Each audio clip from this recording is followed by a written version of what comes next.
AI is really good at turning signals into patterns rather than looking at individual clicks and just reporting data. AI's value is in interpretation rather than in prediction. So it can't tell you exactly that something's going to become a customer, but it can interpret, help you make decisions about it.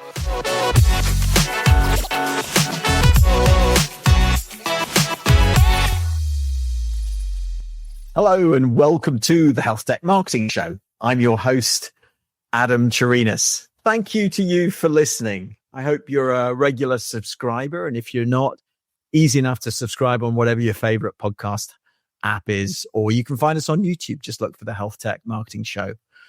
Big thank you to our wonderful sponsors, the people at Healthcare Now Radio, which is the 24/7 healthcare radio station online, and also a podcast syndication network that we've been part of now for about 5 or 6 months. And it's done wonders to our reach. We're reaching many more people thanks to the work from the folks at Healthcare Now Radio. We're really grateful to you for that. Today's episode is the second in the series about how to use AI to grow your pipeline. I don't know if you listened to the previous episode.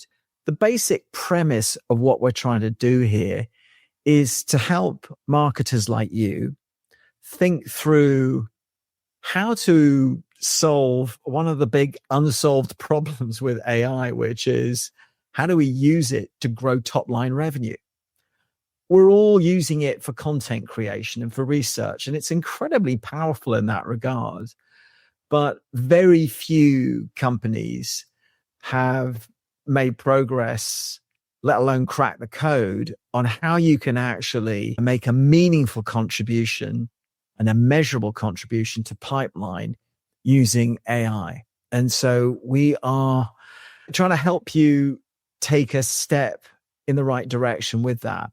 This is not a simple thing. As you may recall from the past episode, using it for research and using it for content is pretty simple, right? There's a relatively few number of use cases.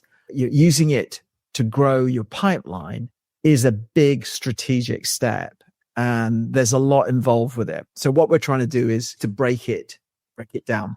And for convenience sake, we break this down into 4 pillars. So the pillars are signal intelligence, orchestration, execution and acceleration, and then governance and learning. And today's episode is about signal intelligence.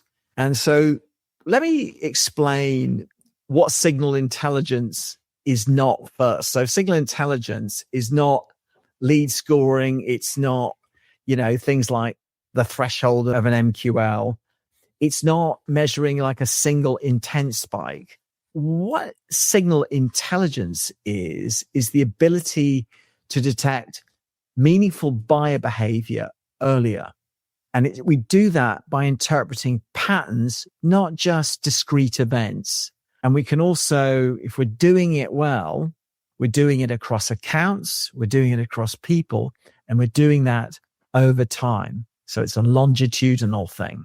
And I'm going to break this into 3 different layers. So 3 different areas of signal intelligence. So let me tell you what those are first. So number 1 is buyer intent signals. Second is account and buying committee behavior. And then the third is engagement patterns over time. Buyer intent signals is being able to see anonymous patterns. So you might, hopefully you can identify the account. Otherwise, there's not much value. It's very rare that you can identify individuals. There are tools out there for doing that, things like Vector and RB2B and Get Squid and Virtual Visitor as well. So those are good little tools for that. You can drop a bit of code on your website and you can identify some of the individuals who are hitting the website. That's pretty cool. The downside is that it really only gives you a partial view. And the other thing is I think a lot of people wonder, well, what do I do next? I've identified that Joe Smith from Big Healthcare has hit the website. Do I reach out to them? Probably not. The second is account and buying committee behavior. So this is where a lot of teams struggle. So you can see, if it's working well, you see multiple peoples engaging at different times. But you also might see things like, for example, the champion who'd been really engaged suddenly is ghosting you. He's ghosting you in email, he's ghosting you by phone, and he's not coming to the website anymore. So something's going on there. And then the other thing is you might see new stakeholders appearing late.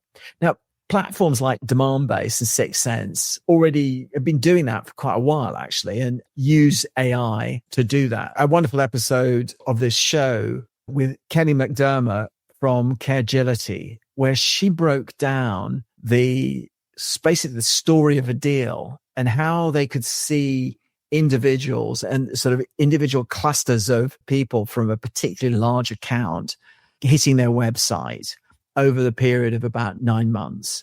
And so you could really tell that later on in the deal that they were in a very good place, because suddenly there are a ton of different people and different roles hitting the website. And so they kind of knew that at that point that they were pretty much in the catbird seat with that particular deal. The third area is engagement patterns over time. And so this is like seeing things like, for example, deals maybe stalling or maybe accelerating, like maybe it was stalled for a while and suddenly it takes off again. So being able to pick up those particular signals.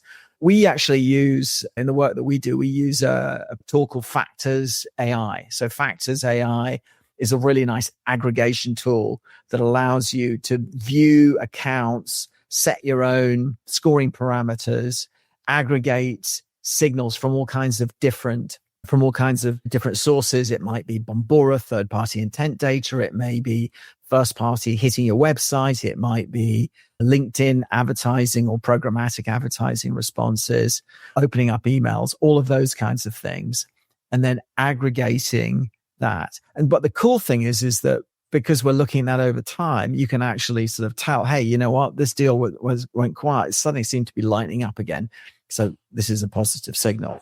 The other thing you might see is maybe a shift in topic interest if you're using Bombora third-party intent data. And as I mentioned before, you might also see a change in the types of people who are hitting the website, which is clearly a really interesting signal, right? If you know that suddenly the CFO or people from the finance team or people from procurement are hitting the website, that's a really good sign, right? The reason why I'm doing this series is that, and why I think this particular episode is so important for healthcare, is because of the anomalously long sales cycle that we have in this industry. So according to HIMSS, the average sales cycle is 13 months. And as we know, quite often that means it's 18 or 24 months long. And there are so many different stakeholders involved. You might have 5 stakeholders, towards the end, you may have 20 stakeholders involved. And that might include procurement and IT and finance and all of the different clinical departments. The other reason is that there's a very strong incumbent bias and sort of favorite brands, particularly in our industry. And what happens is that buyers start a buying process with a short list of vendors, may potentially have a favorite in mind. And so for that reason, it is so important to be able to pick up on signals, buying signals as early as possible in the process. And I'm actually going to tell you about a little application that you may not have heard of that could help you possibly do that on LinkedIn. So you're probably familiar with Bombora, which again is very heavily uses AI, but this other tool is maybe something new to you. Anyway, so again, the most important thing here is that you get to see the signals before they issue an RFP, because as we well know, right, if you're getting an RFP and you didn't know it was coming, that may be bad news because it probably means you're making up the numbers. Because if it wasn't clear to you that you were in the running before you got the RFP, you are probably not their number one choice. I want to kind of break down some of the different use cases of AI when it comes to signal intent. So the first one, as I described with Factors AI, is about aggregation. So we use it for aggregating web behavior, content engagement. You can pull in data from the CRM or email opens, things like that. We haven't done this, but you could probably aggregate. You could bring in sales calls and interactions at trade shows. And we could also pull in third-party intent signals. It would be great if we could also pull in social engagement. We can't currently do that with this tool. But that's one of the really, really good things that AI can help you do, is pull all of this together and help you identify the patterns of what's going on. And that's the second one, which is pattern recognition. So AI doesn't care about individual clicks. What AI gets excited about and tells you about are sequences and different combinations of activities that are going on, and particularly things like deviations from historical norms. So let's say, for example, that you could use AI to take some of your won deals and get it to analyze the account's behavior historically in the 18 months from first interaction to closing a deal. And if you do that for a whole bunch of accounts, you may start to see some patterns that are new to you, that are signals of positive signals towards you, or maybe signals that they're stalling, particularly if you compare it. Maybe you do the same analysis on deals that got lost as well. The third thing is weak signal interpretation. So many early signals are ambiguous. So for example, if you're using third-party intent data in isolation, quite often you're thinking, well, I don't really know what to do with this. If I'm seeing a buying signal from a client, from an account rather, does this mean that they're in market, or does this mean they're getting educated? Or does this mean that maybe they've hired a bunch of students who've got it as a internal, their summer intern project? Who knows, right? It's like, it can mean a lot of different things. But where AI can help is it can turn this is interesting into this looks similar to past buying behavior. And that can help you sort of say, actually, this account may genuinely be in market, and very actively so. And then the last use case I want to talk about here is about learning from outcomes. So the real power here comes from when signals are tied to pipeline outcomes, and you've developed a system that can learn which signals actually matter, and so that you start your basically your GTM habits are designed around looking for those signals and responding to them appropriately. So let me dive into the example I teased you with a bit earlier on. So this is a company called Tiga AI, TIGA.ai. And the marvelous Nick Panay, who is the CMO from Inovalon, who was on the show last year. We spent an hour and a change talking about all the amazing ways that they're using AI in their marketing group. And he was the one who told me about Tiga AI. And the way Tiga works is that basically it plugs into LinkedIn, and based on what you tell them you're interested in, it looks at social engagement behavior, and it's looking for signals that are relevant to you across accounts that are relevant to you. So maybe there's some signals that are related to switching vendors. Maybe they're signals related to regulatory shifts. Maybe there's signals where an account you're interested in is signaling that they've got some pretty serious operational issues, some pretty serious operational pain. And the signals that it's looking at is when individuals are commenting, liking, saving, or sharing posts, not filling out forms per se, but that kind of social signal that may be an indication of something. And bear in mind that the thing which is so great about LinkedIn is it's where we as business people are comfortable. And it's certainly the way that Inovalon is using it is for things like signal detection, in particular with sort of companies that they're engaged with, to look at some of the behavior of what is the behavior that they're manifesting online, and what can that tell the salespeople about whether an account is waking up, or is there maybe a change that they're interested in? Like an obvious one would be suddenly there are a bunch of people from an account that you're working with who is showing a lot of interest in your competitors. That's clearly not a great signal. But equally, it's like if they're showing a lot of interest in the competitors and then suddenly they're not showing interest in the competitors, showing interest in you, equally, that's a really, really good signal, right? I want to talk about the kind of usual suspects when it comes to signal and intelligence and the way that they use AI. And so that's, Sixth Sense, Demandbase, Bombora, ZoomInfo. These are the companies that, have great sources of third-party intent signals, and in some of the cases are also really good at helping you aggregate signals from lots of different sources. Sixth Sense, for example, analyzes thousands of signals, and many of these are invisible to you as marketers. So it can identify sort of anonymous research behavior. It can look at things like topic consumption across the web. So, where accounts seem to be showing particular interest in a topic that's related to what you do. Maybe there are technographic changes that are going on. It can look at things like hiring patterns, which is like a signal of something going on there, right?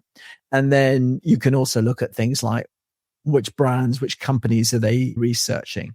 And where AI plays a role here is in inferring buying stage based on all of these different signals and the patterns that they're looking at. And it can help you prioritize the accounts. And then last but not least, surface who might be in market before they put their hand up. That's what this stuff is really, really good for.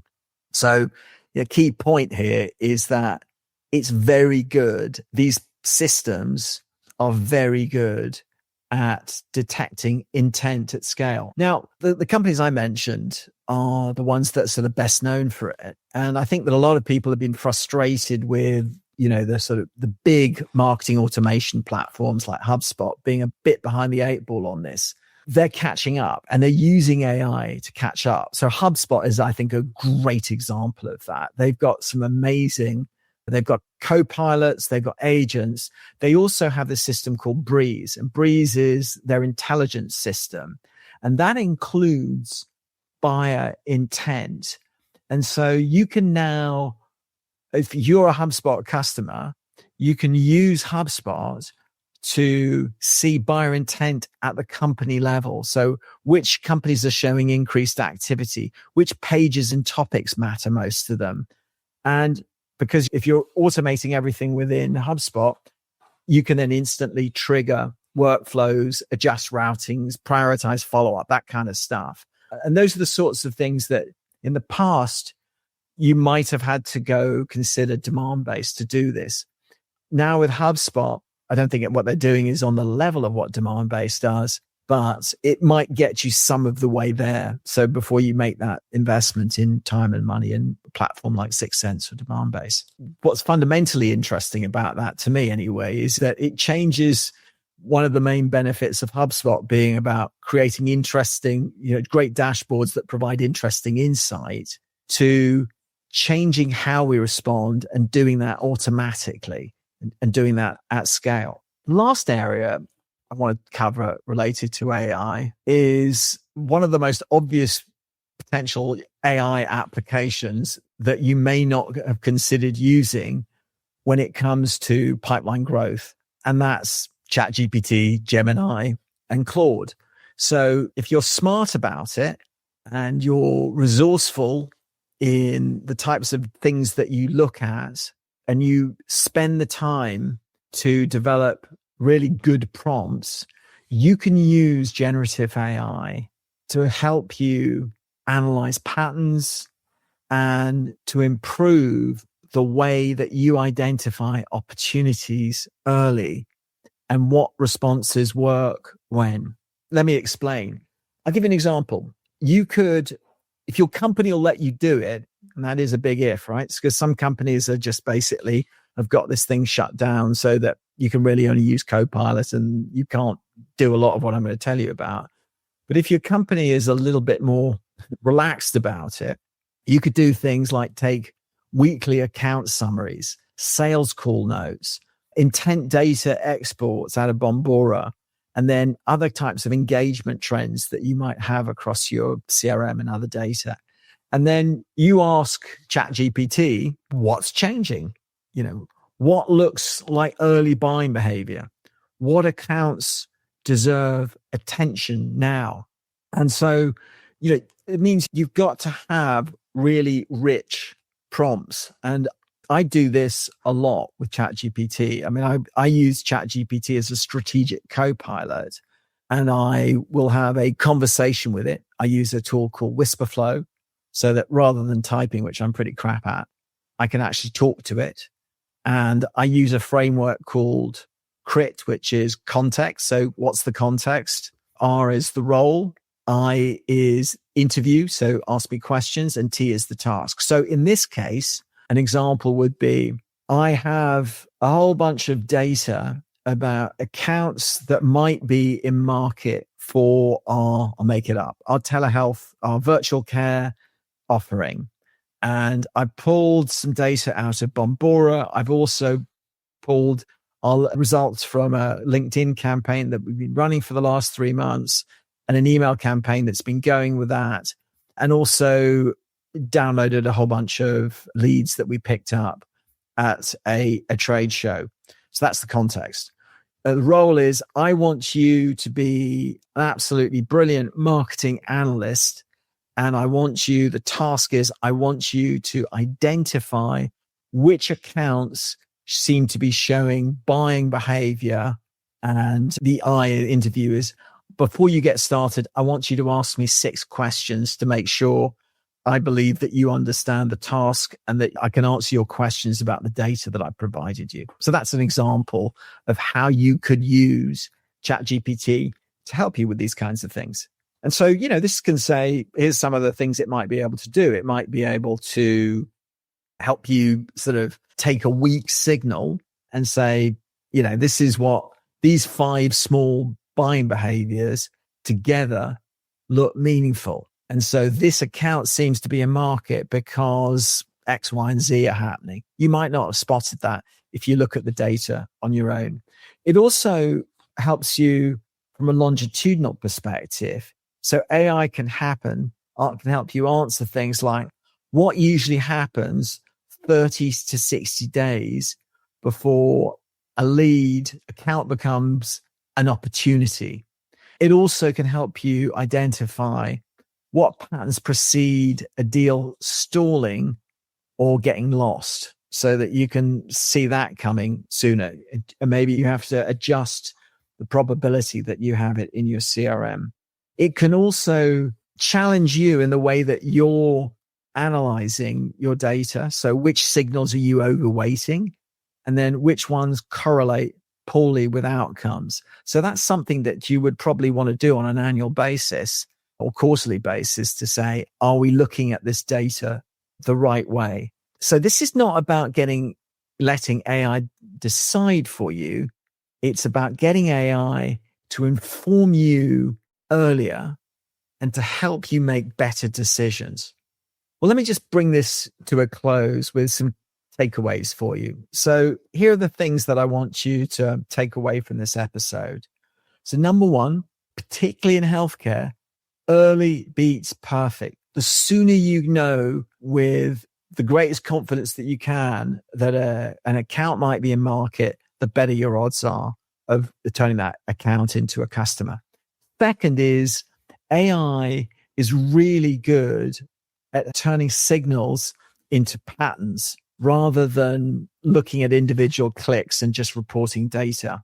AI's value is in interpretation rather than in prediction. So it can't tell you exactly that something's going to become a customer, but it can help you make decisions about it. Obviously, you could go out and get Sixth Sense, and that is a really good way to improve the way that you measure signals. But you don't necessarily need these tools to start. You can do a lot with things like ChatGPT if you're resourceful and smart about how you use those tools. Obviously, your company needs to let you do that. And then last but not least, and if you take away one thing from this episode, it's that signal intelligence only matter if it feeds the decisions. So what are you doing with the information that you're getting out of AI.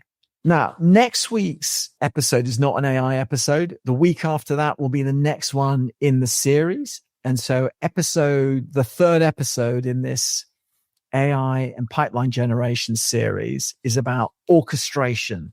So what happens after you see the signal? And we're going to talk about prioritization, routing, personalization at scale, and then choosing the right response, not just responding faster. So I hope you're finding this useful. I'm really enjoying doing it. And I got to tell you, this whole process of thinking this through, because it's a big complex issue, is really helping me think about the ways that we can help our clients get more value out of AI. Now, if you've found this useful, can I ask you two things? Number one, give it a rating, give it a positive thumbs up, give it a 5-star rating if you would. That'd make a big difference to me. I really would appreciate it. The second thing is, if you know somebody, a peer or one of your colleagues who would find this useful, please forward the episode to them.